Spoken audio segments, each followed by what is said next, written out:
Welcome back to another episode of Extra Milestone. Extra Milestone is a bonus Cinemaholics series, and this is episode 4. And you may be wondering, what is Extra Milestone? I haven't caught up on the other films you've covered in this series. Well, it's very simple. The goal of Extra Milestone is to introduce our audience of film lovers to significant milestones in film history by revisiting them in the present. These are films that we believe went the extra mile in their filmmaking and the legacy that they have on films today and beyond. Last month, we talked about Seven Samurai.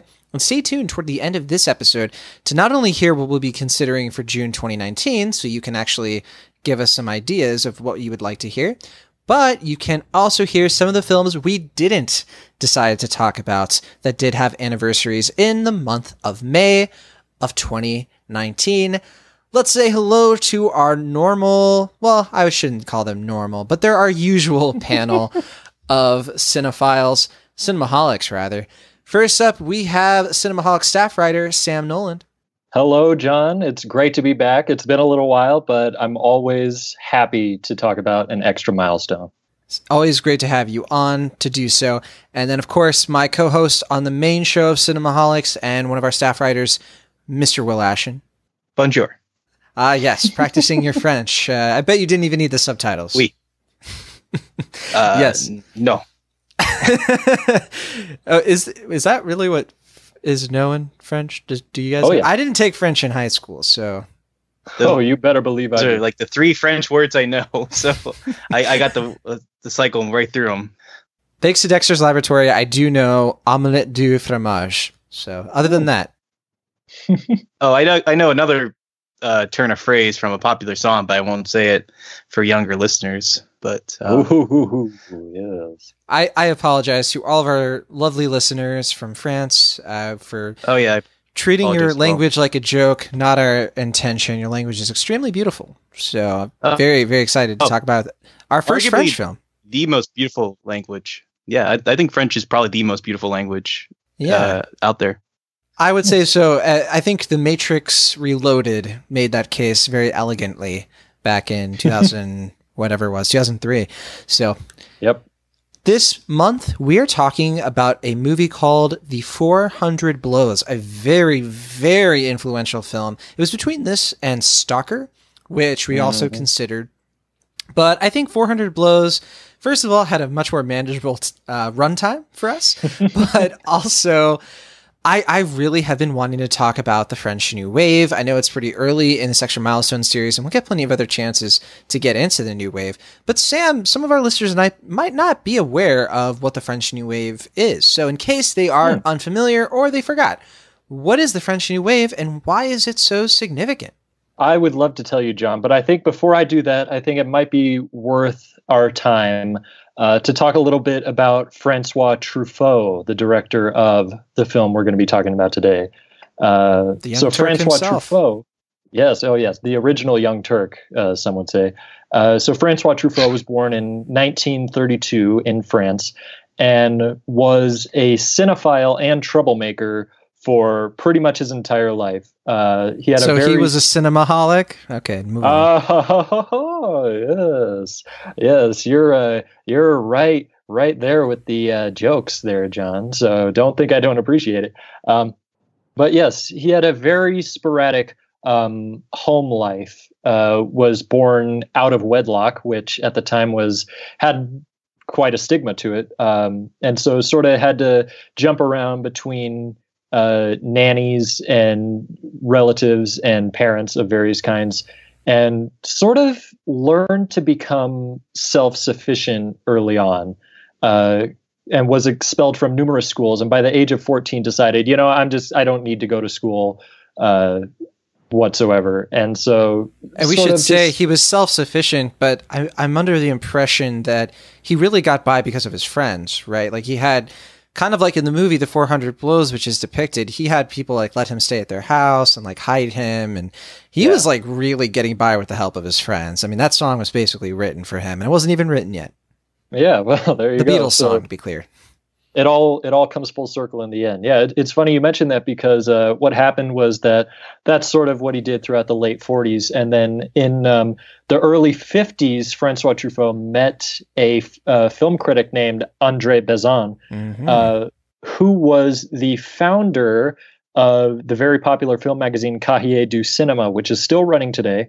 It's one of the most prestigious film journals ever to exist. They're notorious for having extremely, almost unreasonably high standards, and that's sort of what's great about them. So they're definitely worth a read if you can get a hold of them. And Truffaut became a critic at the age of 20, the ripe young age of 20. He was like a father figure dear. to Truffaut. What's that? That's how old Sam Noland is. I know you like to hide your age, but Yes.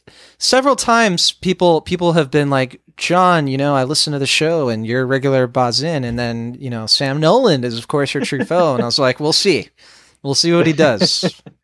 Let's see. I've got a ways to go before I can ever come close to reaching the legacy of Truffaut, but that is the future, and tomorrow is a mystery, so we'll just have to wait and see. But yeah, Bazin was very much a father figure, and they originated the auteur theory a little bit, which I'm sure we'll talk about. Coined it. Later.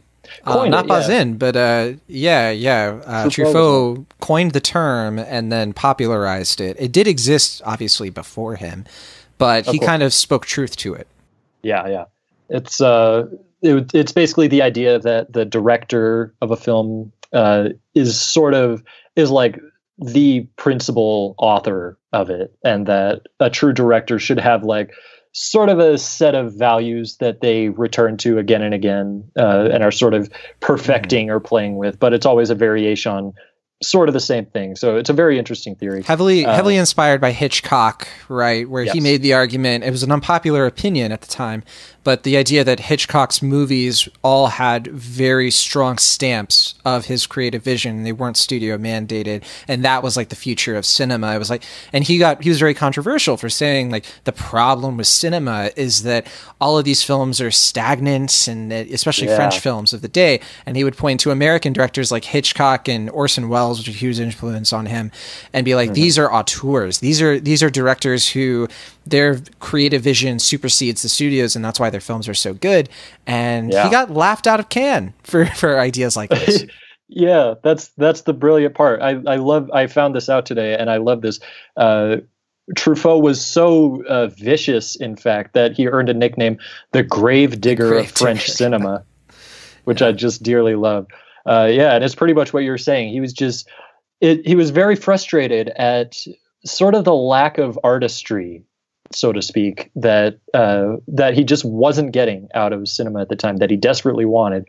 And so in 1958, after seeing Orson Welles' great film Touch of Evil, he said, you know what, I'm gonna do this myself. He had directed a couple of short films early on. I found out that one of them, which is called Une Visite, has never been released to the public because Truffaut was embarrassed by it. So that was made in 1955.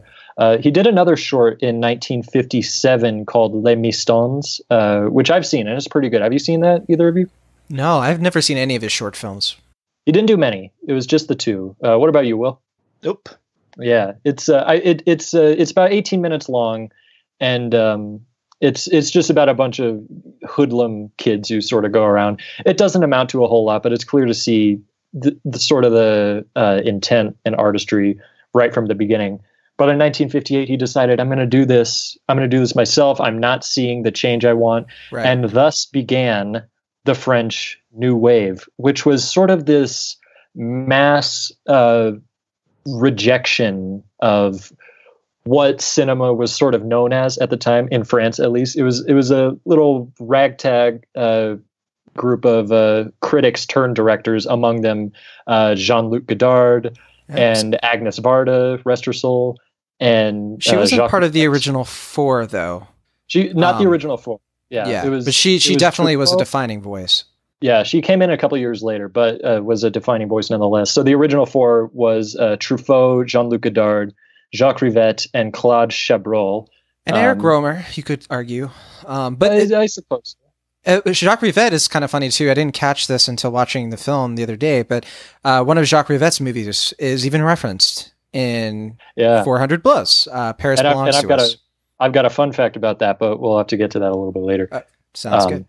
Yeah. And so they were all sort of, like I mentioned, they were upset at the lack of realism, more or less.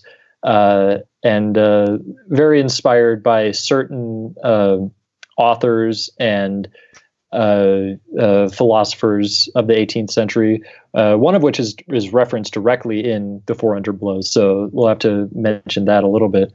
But yeah, so the 400 Blows opened in Cannes in 1959, only a year after Truffaut had been banned for indecency, which I think is fantastic. Only French critic not to be invited to Cannes in 58. The only one. That's like, think about that. Of every critic in France, only François Truffaut. It's not that there were that many, but yeah, it's still, yeah. That's true, but it's still funny that they were like, I guess they were a little more thin-skinned back then, but who's to say? Maybe there was something else going on that we don't know about.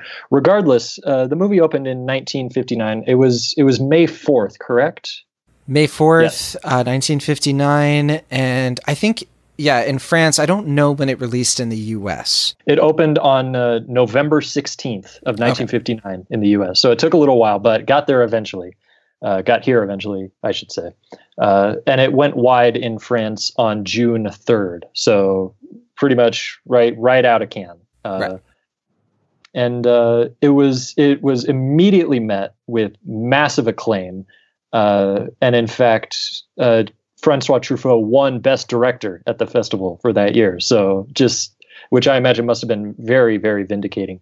And it expanded to various other countries over the years, like the U.S., which I mentioned. And I think it was. Do either of you follow Eric Snyder on Twitter? I think it was him, the critic. Yeah, I do.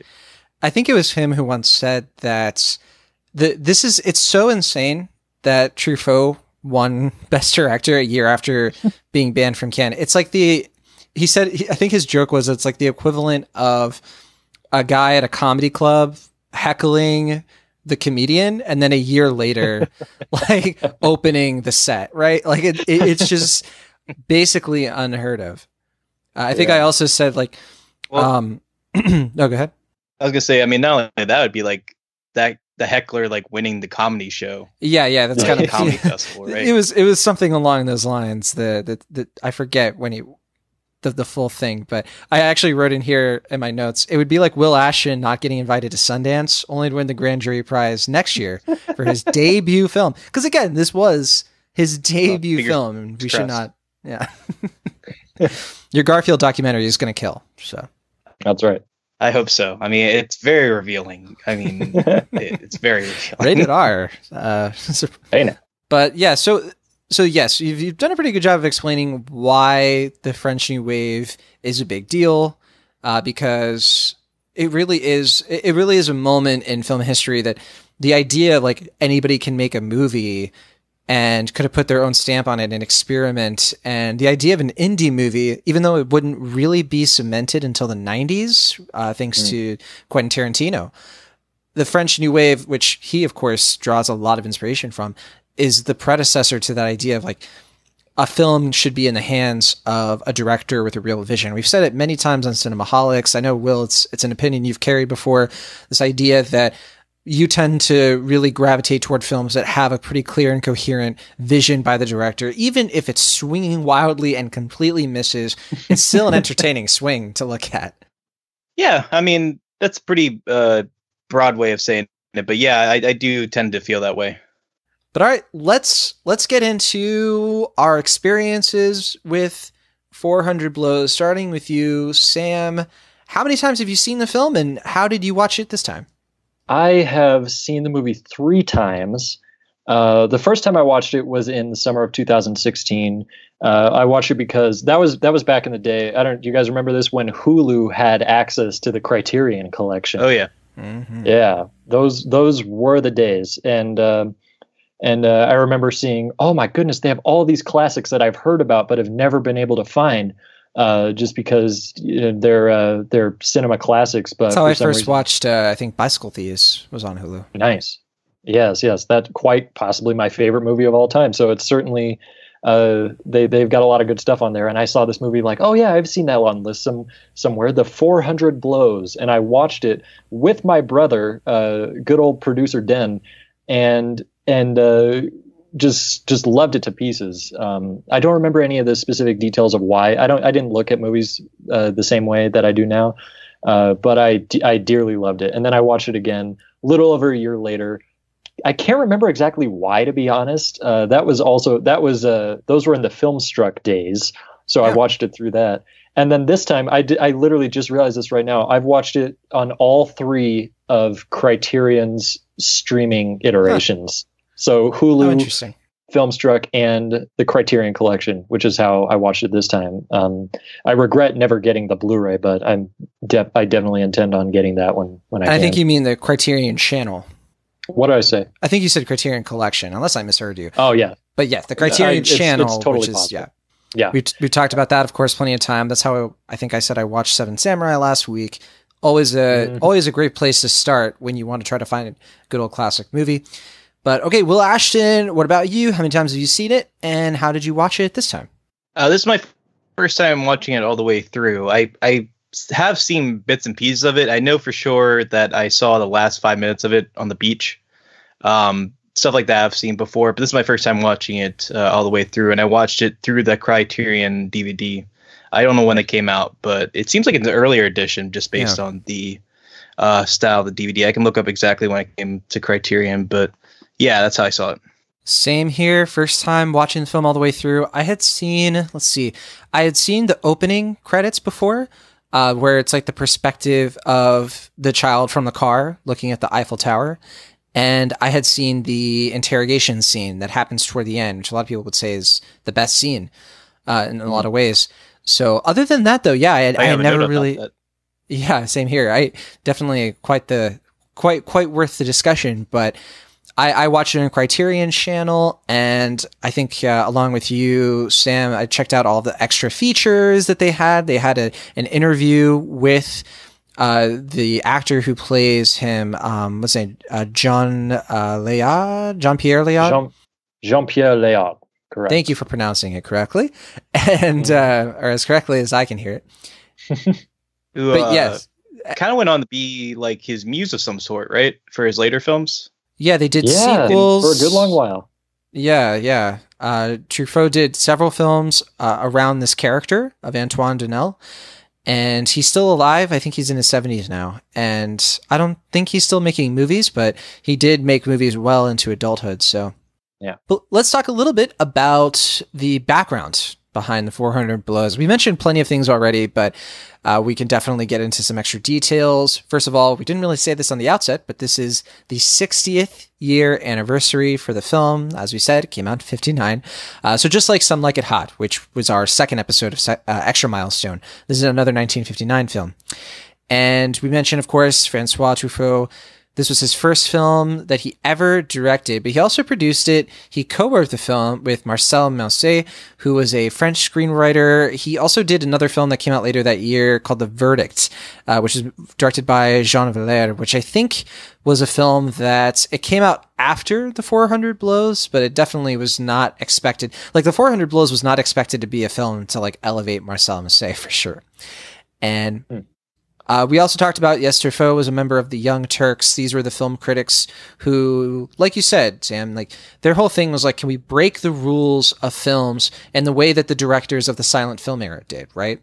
Because their thing was like not to be different for the sake of it. I think that's what people sometimes confuse about the French New Wave of like, oh, they're just trying to break rules because they watched so many films as critics. They knew how to subvert your expectations, but it really was more about pioneering new ways to cut between scenes, new ways to edit. One of the very innovative things that Truffaut does, especially in 400 Blows, for example, is that he found a really great way to sort of cut down transition pieces instead of giving you these like wide shots of a building before you would go in there. He would just cut right to locations and really just let the viewer fill in the gaps. So he was kind of a pioneer in sort of challenging the idea of show don't tell, because a lot of the time it's the films of this era would be lots and lots of show, not very much tell. And then he was sort of like, you don't need that much of either. And so he was really great at that balancing act. But yeah, so the title of the film, this is something I didn't know before I started looking into it. The 400 Blows actually translates from a French idiom, which doesn't really mean a lot to us who speak English. But if you translate the meaning behind the idiom, the idea is that like Will, please explain it. Well, I don't know the exact, I can't, I have the phrase here, but I don't want to say it because I know I'm going to mispronounce it. But sure, same here. I guess the English translation is to raise hell. Is that what you got, John? Yeah, and to sow your wild oats and raise hell. Oh, yeah. Okay, yeah. But yeah, that's the idea, right? Of like sowing your wild oats as like a kid. It's like this very raw idea of like rebellion and just being kids are bad people, basically. But the funny thing is, when they were going to release this film in the U.S., what you were saying earlier, Sam, they had to do a lot of subtitling, obviously, and dubbing. And the film is totally dubbed. They filmed this silently, and then they dubbed the audio later, which I think this is pretty impeccable with that considered. Oh, and yeah. Is that the case? Yeah. Yeah, you would never know it if nobody. Actually, I was gonna say, because there are a couple of times where I noticed the dialogue was not in sync with the mouth movement. I wasn't sure why, if that was like the DVD conversion being off. So that explains a whole lot. Right. They were going to call this movie Noelle Gilmore. Actually, she was the one who oversaw the film being made for U.S. audiences. She was going to call the film Wild Oats, but the distributor actually decided to just change it back to the 400 Blows, even though it's not really a faithful translation, and a lot of people were confused going into the film because they thought this was going to be the idea of like a corporal punishment or like 400 punches, you know what I mean? And even I was kind of confused. I was like, why is this called the 400 Blows? This is like a reference to like some kind of specific French thing, and it is. Yeah, thought it might have been like some sort of weird Bible verse or something, or like a reference to a book. But no, it literally like that. The title, as we know it, it means nothing. Yeah. Essentially. I was looking in the book for like when they showed the Balzac, literature. I was like, oh, is 400 Blows in there somewhere? Yeah, no, not that I know of. It's just a phrase that they had that for whatever reason, this crazy thing that we call language. Who knows how words are formed? Who knows? They're all made up. So there's that. All right. And also, we've kind of alluded to this, but this is a semi-autobiographical film, a lot of syllables. There you go. Which it actually depicts some of the real-life experiences of Truffaut's childhood. So, Sam, you mentioned a lot of that, his kind of like rough-handed existence. Really, he's drawing from that in this film, and it's what really convinced him to cast Jean-Pierre Léaud in the main role, because his audition, which you should definitely check out if you can, it's on YouTube, it's also on the Criterion channel. Truffaut definitely saw an uncanny likeness and similarity in not just their lives, but also Léaud's just demeanor, his mannerisms, the way he spoke, his sort of eloquence, but also his like, is he really right here in the room with us right now, or is his mind like a million miles away? That's kind of his like signature of this film. And he was so impressed with Léaud and how similar they were that he actually allowed this young kid who did this film when he was like 13, 14 to improvise a lot of his lines, including that scene I was alluding to earlier, the interrogation scene, where we find out a lot of things about his backstory. Last couple things, movie was mostly shot in Paris, France, as you can expect, and a lot of locations around France, as you'll understand as you watch the film, and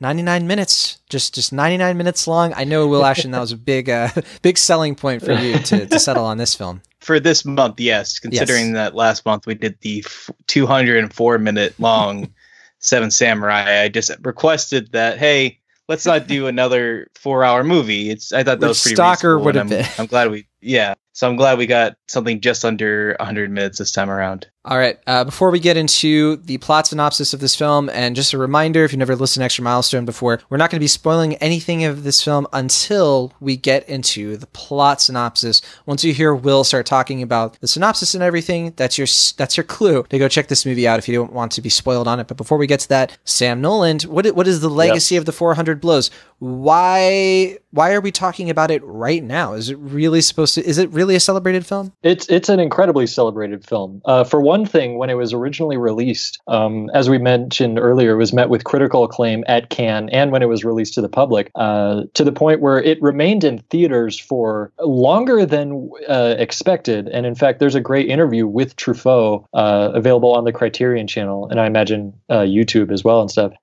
where he said that, yeah, I went over to America and everyone just keeps going to see it. Part of it was publicity and word of mouth and the press, and I was there, so everyone thought it might be relevant. So it just kept making money, and all told, it made 37 million in US, or excuse me, 30.7. Yeah. 30.7 million in US dollars, which adjusted for inflation is over 260 million. So nothing to sneeze at whatsoever. It's like Lady Bird making 260 million, which it did not. It didn't make over 100. You're never going to believe this. I'm literally going to reference Lady Bird later. Oh, really? Okay. That's I thought about referencing mid-90s in this episode. Oh, okay. Roma was easily the most, like, as soon as I saw, I was like, oh my gosh, like Alfonso Cuarón basically not plagiarized, but he definitely lifted heavily from this movie in some good ways. Alfonso Cuarón lifted from this movie, and Andrei Rublev. So that's a little fun fact for you. But anyways, and then the movie, it just has not gone away since. It's been on numerous best ever lists, as in best movies of all time, notably the Sight and Sound list, the one they did in 2012. It was ranked the 39th greatest movie of all time. I also happen to know that in Empire magazine in 2010, mentioned this last episode, they made a list of the top 100 films of world cinema, and this made number 29, so very, very respectable there. And it is a favorite of filmmakers of all kinds, everyone from contemporaries of the French New Wave to Nicolas Cage, of all people, I found out, is a huge 400 Belows fan, as is Ellen Page. So there's nothing. And I was going to say, not contemporary, but Kurosawa, I guess, also says one of his favorite movies. Kurosawa. Nice little segue from last month when we talked about Seven Samurai, yeah.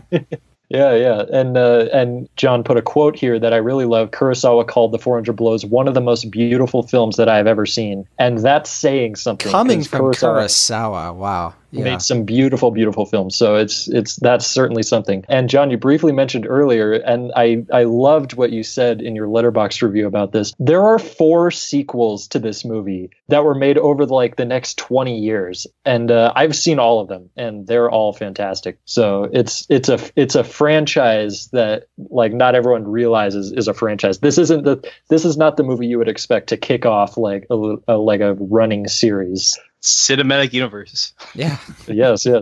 The Antoine Doinel.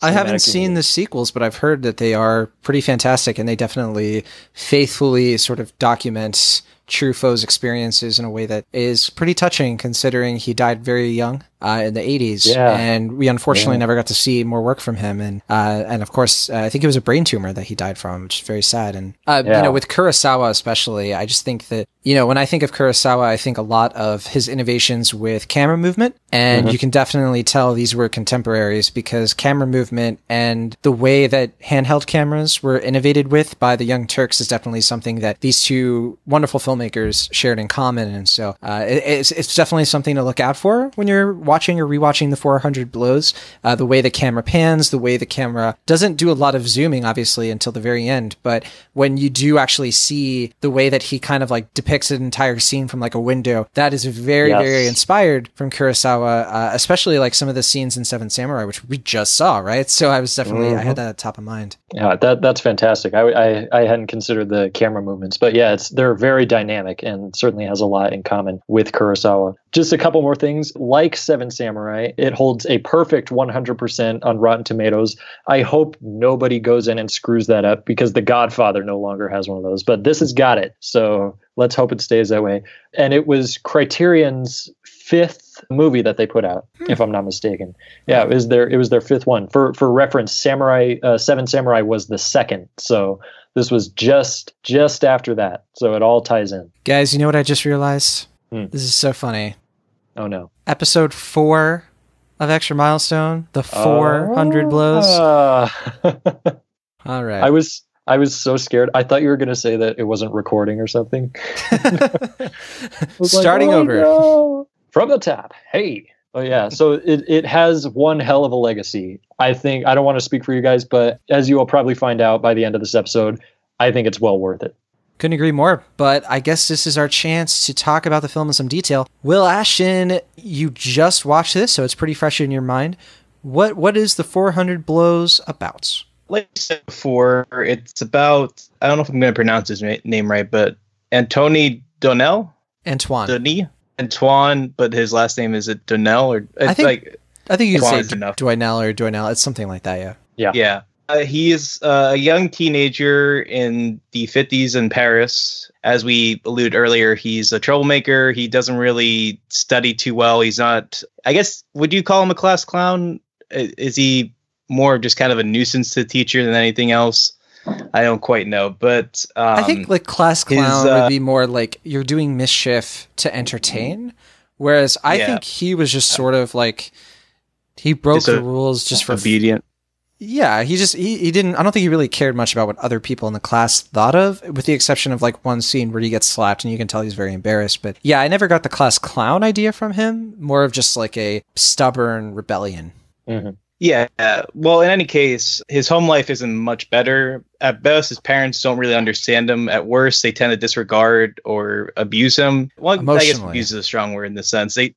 Emotionally, they tend to abuse him. And it's a pretty troublesome family dynamic for him. And he doesn't really have any form of escapism. Not really until he finds the film or cinema does he really kind of find that sense of escape from his outside world. From there, we follow that his issues with discipline tend to get bigger and bigger and more extreme throughout the film, including an incident where he skips class, and then when he has to come up with an excuse, he says something that is obviously very bad and very immoral, and that causes a lot of repercussions for him. But eventually, I don't know how far am I supposed to get into this, because we mentioned the spoiler tags were off.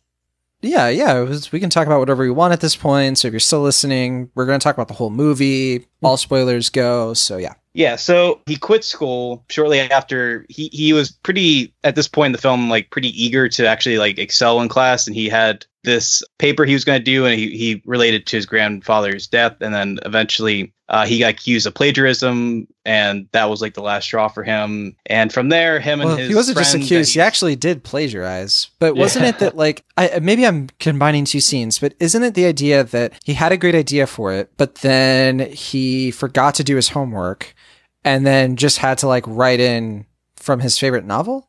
The impression I got was that he indirectly plagiarized. Like, I think he read the book and then he just like kind of wrote that down. And then I don't know. I wasn't 100% sure if he directly plagiarized or if he was. I think he did, because it wasn't directly. No, he copied it directly out of the book. It's just so much so that the teacher was like, "This is out of a book. I recognize it word for word. You're an idea." He also, I think he also put that the poem that the teacher writes in there as well, if I'm not mistaken, like the hair in there as well. So in any case, I don't recall that, but okay, I forget. Okay, in any case. He quit school after just a long series of discipline and not excelling in class by any stretch of the imagination. And then he steals a typewriter.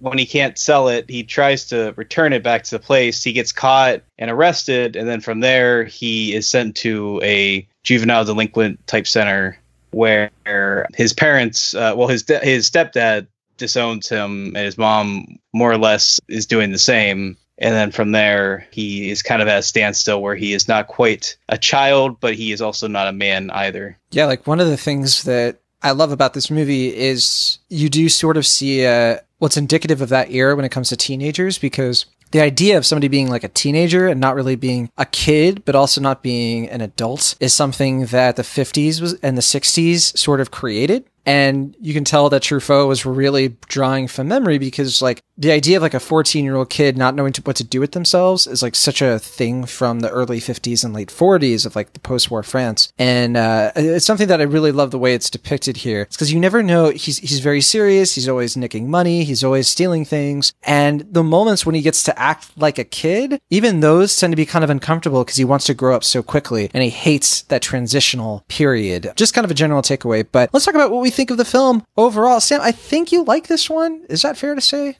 Yeah, I kind of like it. It's fine. No, it's fantastic. It's an indelible classic for a reason. I've loved it every single time I've watched it, and watching it again, I'm like, yep, still great. For reasons that obviously I was paying extra close attention this time, so which we'll be getting into. But I think it really does define that period in one's life. I think you summarized it perfectly. It's you're too old to be a kid and too young to be an adult, and it's just this little nebulous sliver of time that I think most of us can relate to, cultural differences aside. It's a very specific part of somebody's life, and everyone reacts to it differently. And I just dearly love getting to see this one person experience it for all of the bad and all of the occasional good. It's 99 minutes, but it does not waste a second. There are a couple of movies worth of material in this, at least from a quality standpoint. Every blow lands, and I think that I think that there aren't that many films that are this cavalier. It's a film that heavily criticizes the way that government treats juvenile delinquents, the way they sort of just really write him off. And it's so interesting because everything that happens, Will really said it well, in the idea that it's kind of episodic, the way that there's so much cause and effect here. He does, like, this happens to him because he happened to be late, because this thing happened, and as a result, he cheats on his tests. You know, he skips school, sees that his mom is shitting on his stepdad, and like, so here's what happens because of that. And then a lot of the times that he breaks the rules or something happens where he gets in a lot of trouble, it's not that he's not complicit in what happens. It's just that his circumstances, he faces so much misfortune. It's like he feels like the world is out to get him, and the movie makes the case that, it is. And the world is out to get you when you're young. And it's definitely what makes this film so easy to kind of soak in. Will, what did you think overall? Did you like this one? Are you still processing? I'm sure it's like because I just saw it a couple of days ago, so I've had a little bit of time. But what did you think? Yeah, I mean, when it started, probably for the first 30 minutes or so, I wasn't fully on board with it, just because I wasn't really a fan of the main character. I wasn't super engulfed into his life and his world. But once the scope of the film really became clear, and when I really got a sense of what the film was communicating, really clicked for me. And I think from that point, probably a little before the halfway point of the film, it really started to work for me from there. And I definitely think the last third, or the last probably 30 to 40 minutes of the film are truly great. And I probably would enjoy it more upon rewatch, because I did really like it, but I do think I would get to the level you guys are at upon a rewatch, where I really kind of understood what the movie is doing and fully soak it in. But I definitely enjoyed it. Yeah, like one thing, just kind of going off of what you said of like getting into this kid's world. I get so easily fascinated sometimes by movies that are so memory in their storytelling, because this childhood, it's nothing like what my childhood was like, right? It's so foreign to see like what he's going through. And I really like the nice touches of the historical fiction of it, of the idea that they had to ration things, how poor they are. And it's a little weird in the sense that it sometimes seems like the movie actually takes place in the 40s and not the 50s, but it's in the 50s because, as we mentioned, one of the movies that they go see is Paris Belongs to Us, which is a 50s film. So it makes you kind of wonder, like, where does this really take place? It's not like Roma, right? Roma is very specifically set in the time period where Alfonso Cuarón was a child. But in this one, that's definitely not the case. But I didn't totally mind it, because I liked that ambiguity. It did have like sort of a timeless feel to it. And I don't think I've ever seen a film. I don't think I've ever seen Paris in a film shot this way, where it looks kind of ugly and really worn down and a place where I don't want to be. And that is never the case when I watch movies with Paris. Like Paris to me is always a dream. It's always shot so idyllically. Midnight in Paris opens with like a Manhattan level, overture of how great this place is before sunrise or sunset, I should say, is so lavish in the location. Here, partly because of the black and white. I was gonna say, going like Breathless also is a movie that makes France and Paris look gorgeous as well in the New Wave era. Mm-hmm. I don't know if it's just me. Like I don't know if I'm just not appreciating this aspect of Paris, but I think my takeaway was that it's intentionally shot in a sort of grungy way to make you feel like, man, this kid's only moment of respite when he gets to wander the streets, that's the only thing he does for fun and can do for fun in this world, is to sort of wander this kind of ugly, looking city that we know is about to be changed in the 60s, especially. It's going to go back to its roots of the 20s, but I don't know.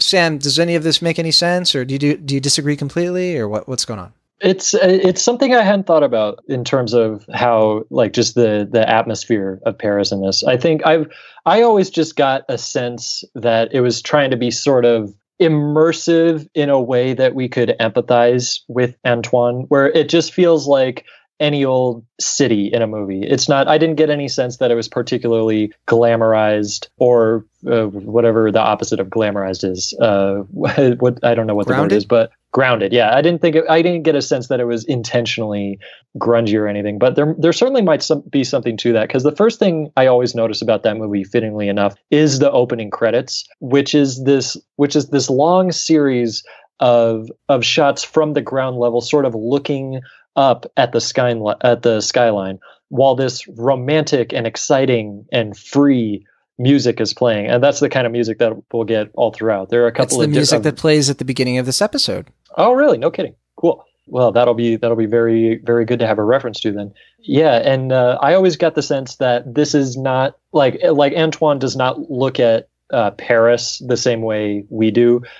He just sort of looks at it as it's home. It's where I live. It's where I'm familiar with, and it's where I dwell. So I always got sort of just a sense of realism from it, which is very fitting with sort of the intent that Truffaut had going into this. Yeah, the realism is very spot on in terms of how compact the apartment is, for example.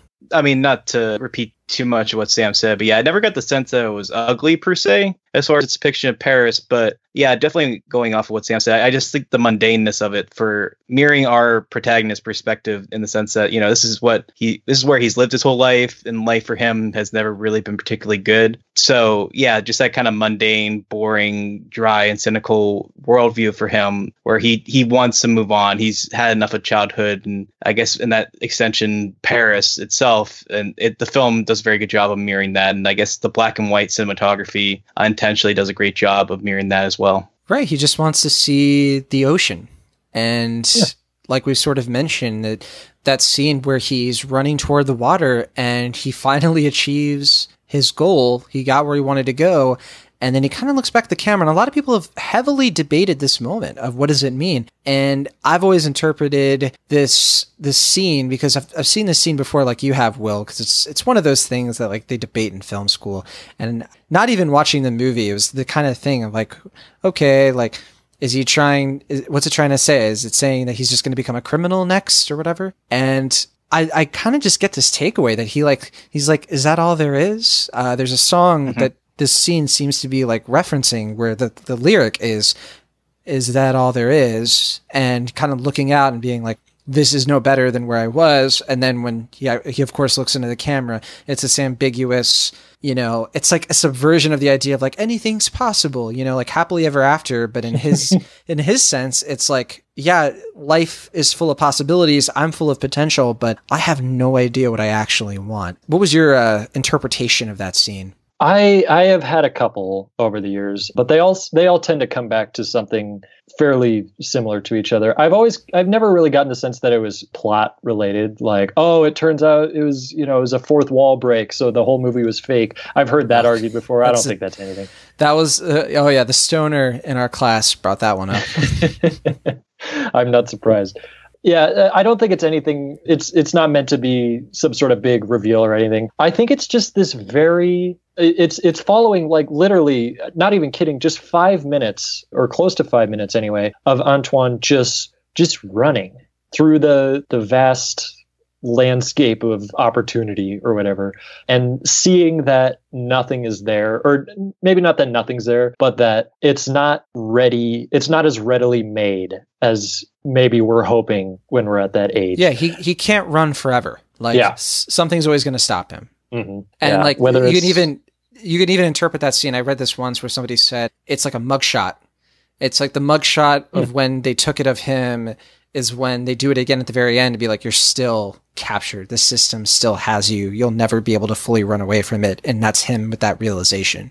Interesting. Yeah, that's knowing how the sequels play out. That's a very interesting interpretation. I haven't considered that before. I don't know if I completely agree with it when it comes to you'll always be a slave or whatever. But I don't know if I agree with it totally either, to be clear.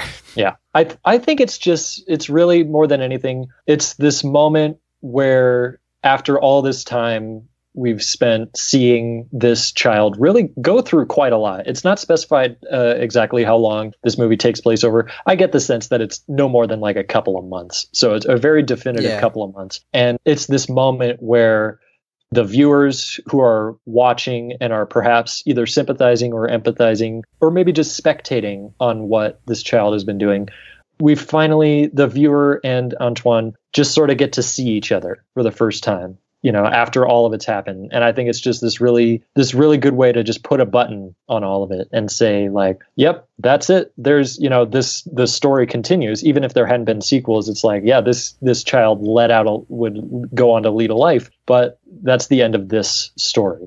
Yeah. So to speak. I know that's sort of like a broad, It's a bit saccharine, but I like it. Yeah. It's what I tend to go with, and I know that Truffaut would not be averse to an ending of that kind. So that's the one I tend to go with. But of course, there are probably dozens of interpretations. Absolutely. Will, we don't want to put the pressure on you. Don't want to put you on the spot. You just saw it.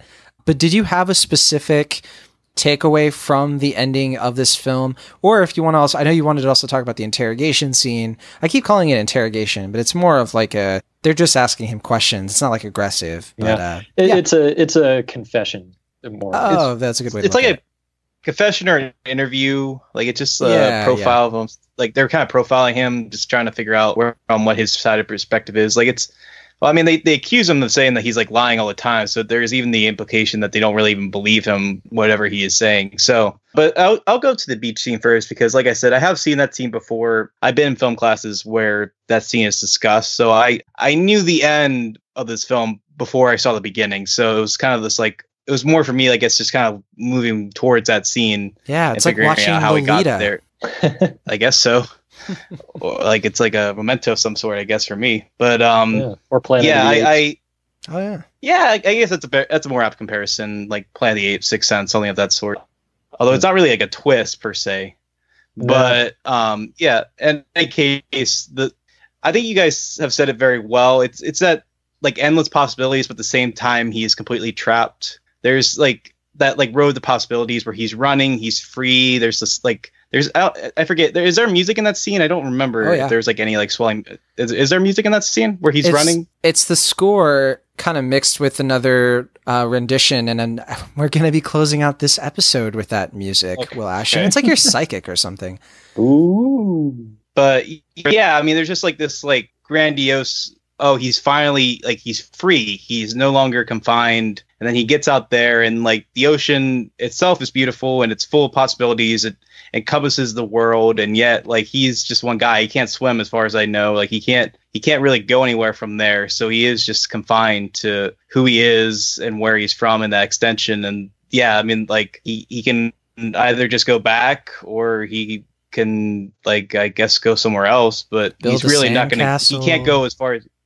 I guess, yeah. I don't know. I mean, but I didn't really think of the I didn't think of the comparison between the mugshot and that final screen cap. But Yeah, I mean, that's an interesting comparison as well. Just like that he is basically confined to that possibility of being who he is for basically his whole life, even though he is at a point right now where he is not fully matured or not as mature, I guess, as he wants to be. And yet his life seems kind of predetermined already. And whether that resorts to, petty crime or even more extreme crime, or he's just going to be left wallowing in his kind of like sense of self-pity or lack of more, I don't know what the word would be. But yeah, it's I guess it depends how you look at it. It could be maybe optimistic, but it seems like for the most part, people tend to have a kind of dour, bleak look at the ending of the film. And correct me if I'm wrong, but is this one of the first like major ambiguous endings in cinema, as far as like one of the first like open-ended endings that really kind of caught on this particular way, or is that overstepping? Definitely one of the first, and that's why it's talked about so often, because it went on to shape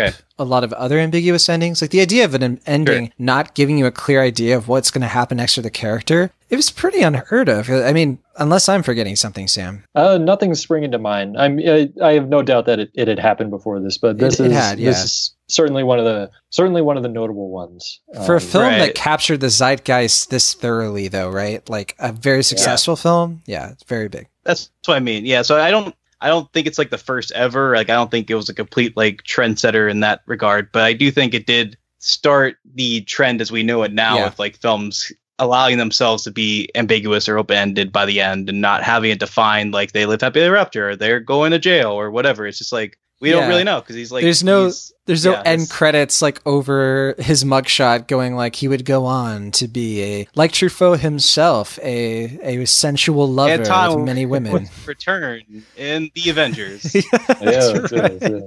Yes, he will return in the French New Wave cinematic universe. There you go. It's so funny listening, because I know what ends up happening, but that is neither here nor there. I came up with one ending that might be somewhat ambiguous, is Vertigo. What do you guys think? That's a little ambiguous, but I guess not to this extent, right? Because it's not more the same. Yeah. It sprung into my mind, so I thought I might say something. But yeah, this is, to quote Sweet Child of Mine, where do we go now? And the answer is that at this point, nobody knew. So that's I think the one thing that almost everyone can agree on with that ending is that it certainly could go in several different directions. Yeah, and I was going to mention this before, but I think the argument for the mugshot interpretation is that it's because they edited it so that it was like a camera taking a picture of him. So it was almost like that. The argument is like, oh, it's the filmmaker sort of taking the mugshot, and because he created this character, he's the one who's putting the character in a box, and it's Truffaut getting all meta. I think you alluded to one of those meta interpretations already, Sam, but there's all kinds of theories people have been throwing at this movie for decades and decades, 60 years, in fact. So, but yeah, what were you going to say, Will? Oh, I just was going to ask Sam, since you have seen the sequels, or at least a few of them, are we completely off base here without getting the spoilers, or is this like, are we kind of in line with what we should expect if we see the other films? Oh, well, you said a variety of things. So what are you referring to? Fair enough. I mean, just we generally seem to think that things aren't going to turn out super great for him. Are you laughing at us, or are you nodding as a mildly interested person at us? It's if it's those choices, then I suppose it's the latter. Yeah. So I'll just. Basically what happens is that in the sequels, it doesn't at no point does it ever go catastrophically wrong, but it never goes catastrophically good either. It continues that trend of realism in much the same way that Truffaut's life continued. The fifth movie, Love on the Run, sort of cuts off when Antoine is more or less at the age or at the stage in life that Truffaut was when he made the 400 Blows. So it certainly comes full circle. Oh. And if you have the Criterion Channel, then all four of the sequels are on there. They're all good. Every single one of them. One of them is a short. The rest are feature length. All of them are good. So they're certainly worth your time. I was going to ask if the character of Antoine becomes a filmmaker as well, but you may not be able to divulge that without getting too deep into spoilers. It's not really a spoiler. He becomes if memory serves, and it's been like a year, so I might be wrong. He becomes a very respected author, I believe. Okay. So kind of like an alternate version of Truffaut, perhaps. Sure, that makes sense. All right. Is there anything else you both want to mention before we wrap things up for this extra milestone. I think we've covered a lot of really great things, plenty more we could. I was going to talk about the interrogation scene. Please do. I mean, I think you already touched on my main point, which is that I realized after I saw the film that that scene was almost entirely improvised. I mean, obviously not all of it is, because some of the things he's referring to, like being, I think, something along the lines of like his first years for like with a wet nurse and his grandma and stuff like that, were part of Truffaut's childhood. So from what I heard, I think you might have saw, it was in the interview that the lead actor gave, which is that like Truffaut like sat down with the lead actor and was like, this is like the scene, like this is like the big moment, not only for you as an actor but for the film, so we got to get this right. And he like told him about it like well into advance. Like I think he gave him a month or so to prepare for that scene, and I guess they did it a couple times, or at least one or two times before, and it wasn't really working out, where he was just like improvising it completely. And I guess Truffaut like gave him a couple like lines or like things he could say that I guess was like kind of referring to stuff I was saying before. But for the most part, that scene, it feels so naturalistic because most of it is improv by the actor, or at least like from his words, like his turn of phrases there. It's not Truffaut. So I thought that was pretty fascinating because I had no idea about that going into the film or watching it. Yeah, and it was another detail I thought was very interesting was he would actually skip school to be able to go to the audition for this in the first place, because he lived in the countryside, and just like the ET kid. Yeah, just like, and it's a nice little, like, you really see the similarity, right? And I think that was part of why Truffaut was like, yeah, this is the kid, you know, this is the one who, if he improvises those lines, it's the same story, it's Truffaut's story, but yeah, like you said, the turn of phrase, the way he's able to do the delivery, I mean, it's mesmerizing watching this kid talk, because a lot of this film, he hasn't talked that much, and we haven't seen him really bare his soul out. And that's why I like the idea of it being compared to a confession, right? Because you just get the sense that one of the reasons he's so quiet around his parents, and you're wondering why, you know, he doesn't really defend himself or anything like that, or he does, but it's always very curt, and he doesn't really he doesn't seem to care what goes on in the home. A lot of it seems to be he just expects to not be believed, or that they always think that he's lying. And I really like the idea of looking at him not as like this very evil person, because he does bad things, but he never does anything that bad. He does, but it's like everything that he does seems to be built out of like a self-preservation, a very hedonistic thing, but never something of like, I'm going to really hurt somebody, or I'm so angry. Like, he doesn't seem to have issues with anger or lashing out. He's just very ambivalent toward the world at large. Yeah, I was going to say, he's never malicious. Like, he never does anything that like is like abusive, I guess. Like, he just like does, like you said, like things to self-preserve, or like trying to help him get along, or like just like get out of trouble, if anything. Just something, a couple pranks. A couple of like mischievous things. But I mean, most of his classmates, they're shown like they break that kid's glasses, so it's like he's not really like that far away from like the other kids in class. He just tends to get caught, right? So I mean, yeah. Whew, how awful are those teachers, by the way? That's one of my favorite lines in the whole movie. It's early on, and it's where after Antoine skipped school or something and tries to sort of sneak back onto the campus, and the teacher's like, "Hold it right there, mister. What kept you yesterday?" And he's like, "It's my mother, sir." He's like, "What?" And he goes, "She's dead," and his mother's alive and well. But then this teacher, who's just been sort of needlessly just sort of unfair to the kid, just sort of singling him out or belittling him or whatever, just sort of out of nowhere gets all genuine and says, "Well, son, you should always confide in your teachers." And it's like, every adult in this movie, he sort of feels like every adult has sort of failed him. And because none of the adults are very sympathetic, right? No, not really. Yeah, I mean, that's kind of fascinating with the parent. Well, I don't mean sympathetic in the sense that you don't understand them, or that they're not human. The idea of like, you don't like them. Like, the parents are just kind of mean-spirited in a lot of ways. The mother, like, to his face, just gives the impression of like, I didn't want to have you, and I don't want to be here right now. Yeah. And the dad is emotionally abusive. Like, he has moments of levity, but this is one of the things that fascinates me about the movie, is that you definitely get the sense that Truffaut is a fan of psychology, that he came out of the Freud era, because, you know, psychology is part of that interview scene, right? And where it's a psychologist who's able to like get to the root of why Antoine does the things that he does. And also the film is more about like, psychological and emotional abuse is just as damaging as physical abuse. And he doesn't really get physically abused much. He gets slapped, but even the parents are like, oh, well, we don't know what to do with him, and we're just not the kind of people that would hurt him. But then it really, to me, feels like Truffaut is saying is like, they don't even see it. Like, they don't see the way that they act, the way that they fight next door to him, the way they put him in this cramped area, and the way that they punish him and treat him like a slave at times. It messes with him, and it's abusive. And you even see, like, there's such a change when they show the littlest bit of decency when they take him to the cinema, his favorite place. And on a dime, you get this like unexpected reprieve. They're not interested in raising Antoine. Yeah. They sort of they almost view him as a burden. They talk about him like a pet almost at times, to the point where, he's alone most of the time. And the parents don't really seem to be interested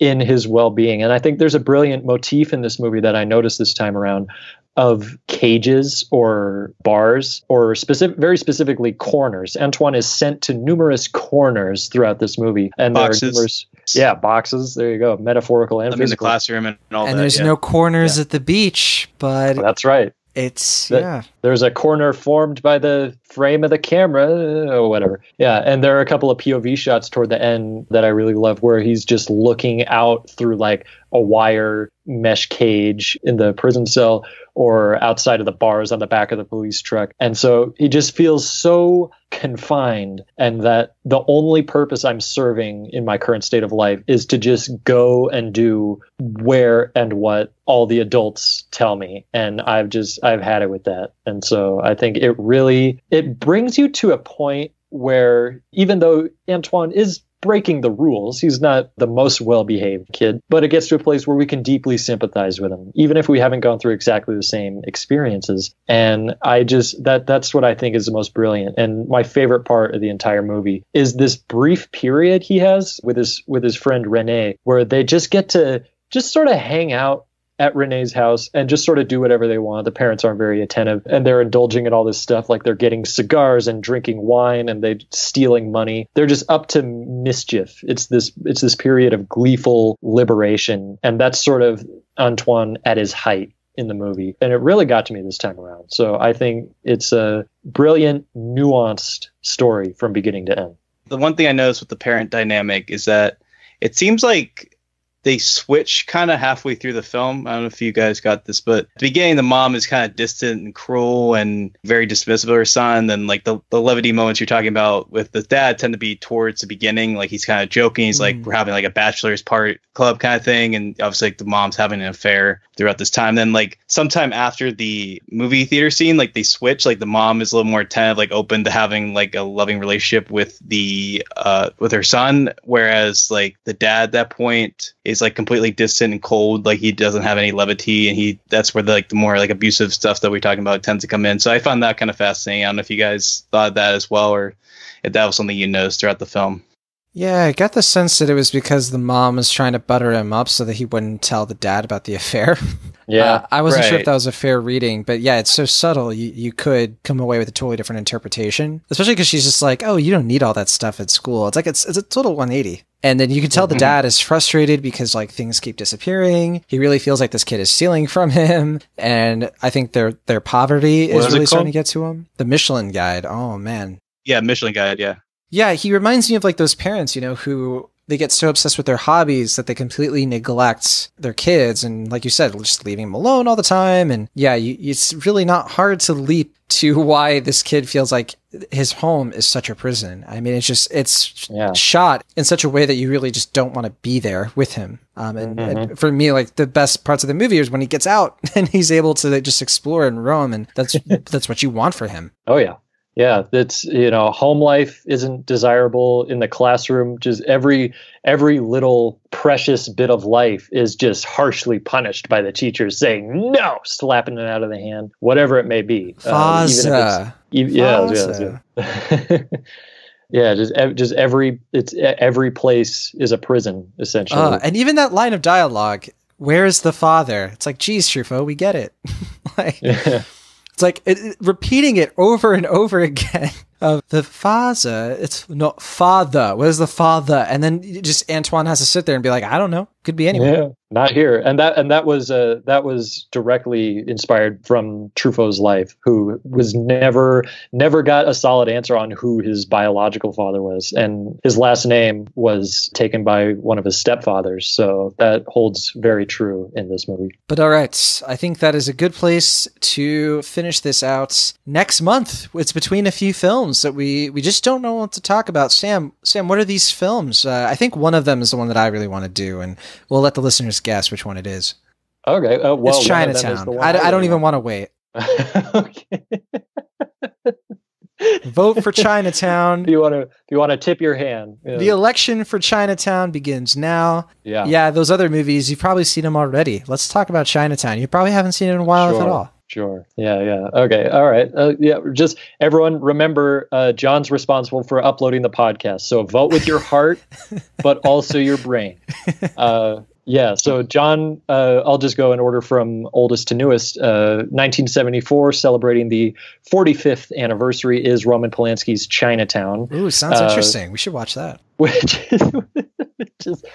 is one of the all-time crime sort of noir classics, starring Jack Nicholson, Faye Dunaway, and John Huston, of all people.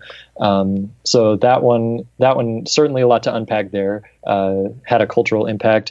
Then jumping forward 5 years, celebrating the 40th anniversary, is Ridley Scott's Alien, one of the most iconic movies of all time. And it's easy to see why, but I'm sure we'll have plenty to talk about. And I want to say real quick, that's my second choice, if only because I like the idea of doing a film from the 70s. Those are our two 70s options, and we haven't done one from the 70s yet. We've done a lot of 50s. We've only done the 50s and the 30s. So just keep that in mind as you go down the rest of this list. We haven't really done a genre film per se either, so that'd be a fun diversion in that respect. Seven Samurai, I would consider that an action movie. Yeah, It Happened One Night is a rom-com. It's the rom-com. Someone like a hot. Yeah. But I think you mean genre, right? In like sci-fi, fantasy, that kind of thing, maybe, or right? Okay, yeah, that's what I meant. So there's a lot of things to take into consideration, regardless. All right. And then 5 years after that, celebrating the 35th anniversary, maybe a little bit of a curveball, is Sergio Leone's Once Upon a Time in America, which I would argue is slightly more obscure than Chinatown, but that can be up in the air. They're about the same, wouldn't you say? I mean, it's a good question. They're close, yeah. Oh. I assume the polls may inform us on whether or not that's the case. Right. It's not a popularity contest, by the way. I don't care if you've heard the film already. We want to hear. I think the good. I think ones. It would be good to do that one with the release of Once Upon a Time in Hollywood coming out in August. Hillary Clinton over here campaigning. Hey, campaign. Excuse me, Mister. Let me talk about Chinatown before we even put in the polls here. I should have said you're more like Joe Biden because it's Pennsylvania, but anyway. I don't know if I like being compared to Joe Biden, but okay. That's all right. I don't know I don't like this train. Let's get off it. Let's all settle down. I'm just gonna stay out of this. Yes, Once Upon a Time in America is Sergio Leone, director of such westerns as The Good, the Bad, and the Ugly, and Once Upon a Time in the West, which is not related, but they have a similar title, starring Robert De Niro, and it's a huge 3.5 hour epic gangster movie, not unlike The Godfather, but it's certainly it's not just doing The Godfather. So even though it has Robert De Niro in it, it's very much its own thing. And it's very brilliant, if you ask me. I don't know. Have either of you guys seen that one? Yes. So I want to see it again. I've seen the beginning of it, and then I didn't get to watch the rest of it. But what I saw, I thought was fantastic. It's certainly worth watching, whether or not we end up doing the episode. And then our fourth and final option is the one that I hope ends up making a pretty decent run. Is the 30-year anniversary of Tim Burton's Batman. Which I'm surprised that's the one that you're really leaning toward. I would never have guessed. Why is that? Why do you think? It just doesn't seem like my kind of movie? It's not that at all. I think it's a movie I would assume you like, but not over Chinatown and Once Upon a Time in America, or would want to talk about more than those two movies. It's an impossible decision. We had trouble just narrowing it down to 4. So suffice to say that getting it down to just these was difficult. June's a popular month, so it's a popular month, as are the remainder of the summer months. But yeah, I really, really love Batman. I just got to see it again in the theaters, and I loved it more than ever before. It's one of the first movies I ever remember seeing, so I have a very personal connection with it.